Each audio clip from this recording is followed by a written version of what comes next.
அமெரிக்க ஜனாதிபதி Donald Trump அவர்கள் மீண்டும் ஈரானை மிரட்டியிருக்கின்றார். பாலங்களை தகர்ப்பேன், மின்சார நிலையங்களை தகர்ப்பேன், இந்த முறை பாவ புண்ணியம் எல்லாம் பார்க்க மாட்டேன், இதுக்கு மேலேயும் ஒரு நைஸான கை, ஒரு நல்ல மனிதனாக நான் இருக்க மாட்டேன், கட்டாயம் தாக்குவேன் என்று சொல்லி மிரட்டியிருக்கின்றார். அவருடைய ட்ரூத் சோஷியல் சமூக வலைத்தளத்தில் நீளமான ஒரு பதிவு ஒன்று போட்டிருக்கிறார். அதில் இன்னும் பல முக்கியமான விஷயங்கள் சொல்லியிருக்கார். பேச்சுவார்த்தைகள் ஆரம்பிக்க போவதாகவும் சொல்லியிருக்கின்றார். எனவே அவருடைய பதிவில் என்னென்ன விஷயங்கள் எல்லாம் சொல்லியிருக்கிறார் என்று சொல்லி ஒரு 7 பாயிண்ட்ஸ் இருக்குது. அந்த 7 பாயிண்ட்ஸை நான் உங்களோட பகிர்ந்து கொள்கிறேன். அதுக்கு பிறகு அவருடைய மிரட்டலை பார்க்கும்போது ஆஹா நம்ம மைண்டு அங்கே போகுதே என்று சொல்லும் விதமாக இன்னும் ஒரு சம்பவம் ஒன்று நடந்தது. அதை நான் உங்களுடன் பகிர்ந்து கொள்கின்றேன். எனவே வாருங்கள் காணொளிக்குள் போகலாம். முதலாவது பேச்சுவார்த்தை.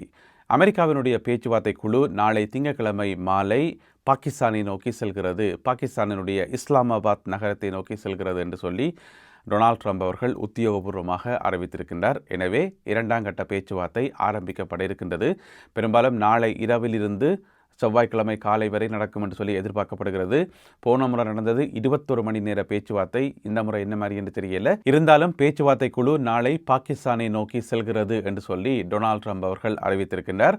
ஈரானிய தூதுக்குழுவில் என்ன மாதிரி என்று சொல்லி தகவல்கள் எதுவும் வெளியாகல. இருந்தாலும் போன முறை கலந்து கொண்ட அதே குழுவினர் தான் இந்த முறையும் கலந்து கொள்வார்கள் என்று சொல்லி எதிர்பார்க்கப்படுகிறது. அது சம்பந்தமான உத்தியோகபூர்வமான தகவல்கள் எதுவும் இந்த காணொளி ஒளிப்பதிவு செய்யப்படும் வரை வெளியாகவில்லை. இதுக்கிடையில் பார்த்தீங்கன்னு சொன்னால் பாகிஸ்தானில் பாதுகாப்பு பலப்படுத்தப்படுகிறது. அதிலேயும் பார்த்தீங்கன்னு சொன்னால் அமெரிக்காவிலிருந்து விசேடமான ஒரு பாதுகாப்பு செக்யூரிட்டி குழுவினர் பல இடங்களில் சோதனை நடவடிக்கைகளில் ஈடுபட்டு கொண்டிருப்பதாக சொல்லப்படுகிறது. இப்போ நீங்கள் பார்க்குற இந்த காணொலியில் போகிறது எல்லாமே அவர்களுடைய வாகனங்கள் தான்.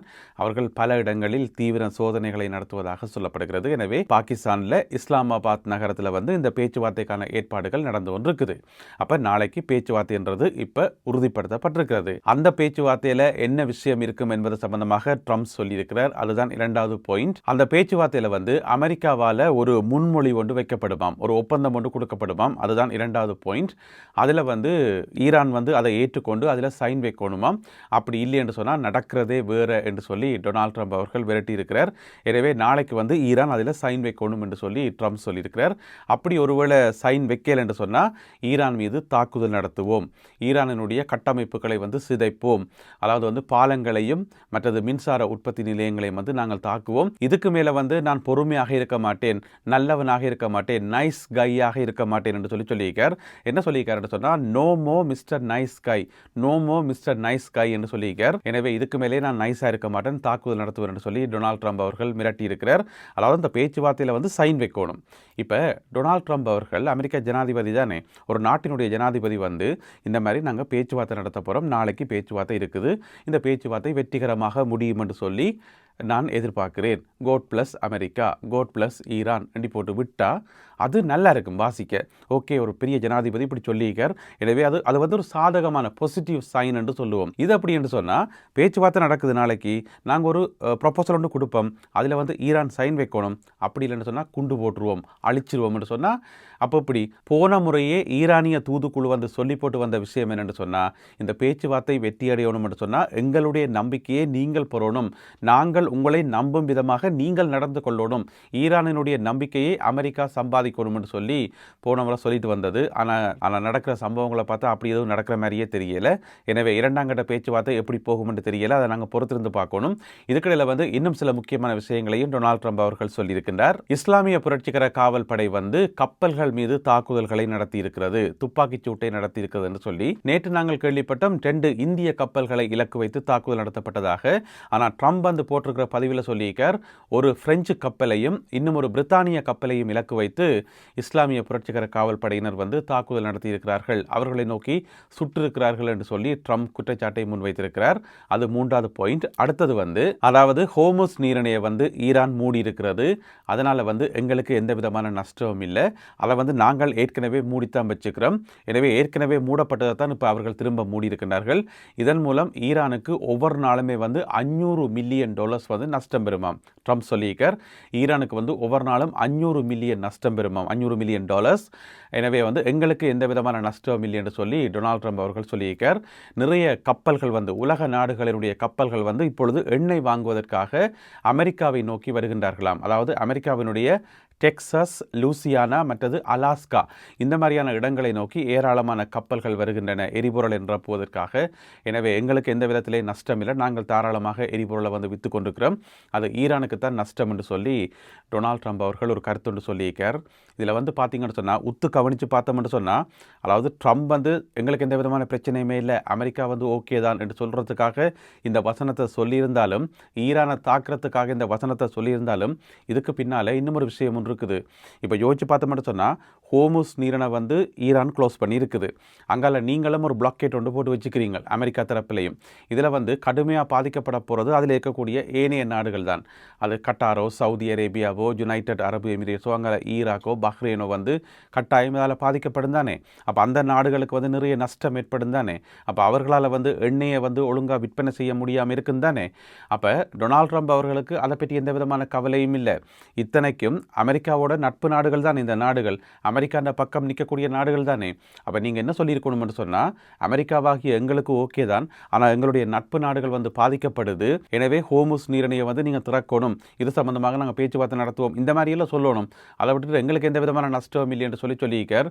இதன் மூலம் தன்னுடைய நட்பு நாடுகளை பற்றி அவர்கள் எக்கேடு கட்டாலும் எங்களுக்கு அதை பற்றி அக்கறையே இல்லைன்ற மாதிரி, அவர்கள் எண்ணெயை வித்தாலும் சரிதான் விக்காட்டியும் சரிதான், எங்களுக்கு அதை பற்றி எந்த விதமான அக்கறையும் இல்லைன்ற மாதிரி ட்ரம்ப் வந்து சொல்லியிருக்கார். அமெரிக்காவுக்கு எந்த விதமான பிரச்சனையும் இல்லை என்றதை பெருமையாக சொல்லியிருக்கார். கடைசியாக இன்னும் ஒரு வசனம் ஒன்று சொல்லியிருக்கார். என்னென்னு சொன்னால், ஈரான் வந்து இந்த ஒப்பந்தத்தில் கையெழுத்து போட மறுத்தால், இந்த ஒப்பந்தத்தை வந்து ஏற்றுக்கொள்ள மறுத்தால், கடந்த 47 ஆண்டுகளாக ஏனைய ஜனாதிபதிகள் செய்ய தவறிய அந்த ஒரு காரியத்தை வந்து செய்து முடிக்க வேண்டி வரும், அதை செய்து முடித்த பெருமை வந்து தன்னை வந்து சேரும் என்று சொல்லியிருக்கார்.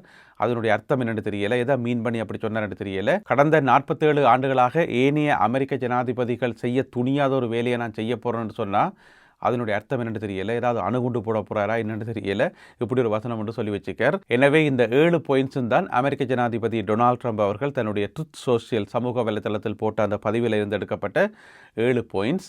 என்ன பிரச்சனைன்னு சொன்னால், முதல் முறையாக வந்து பாலங்களை தாக்க போகிறேன் அல்லது மின்சார கட்டமைப்புகளை தாக்க போகிறேன்னு சொல்லி அதுக்கு ஒரு டெட்லைன் ஒன்று கொடுத்தவர் தானே.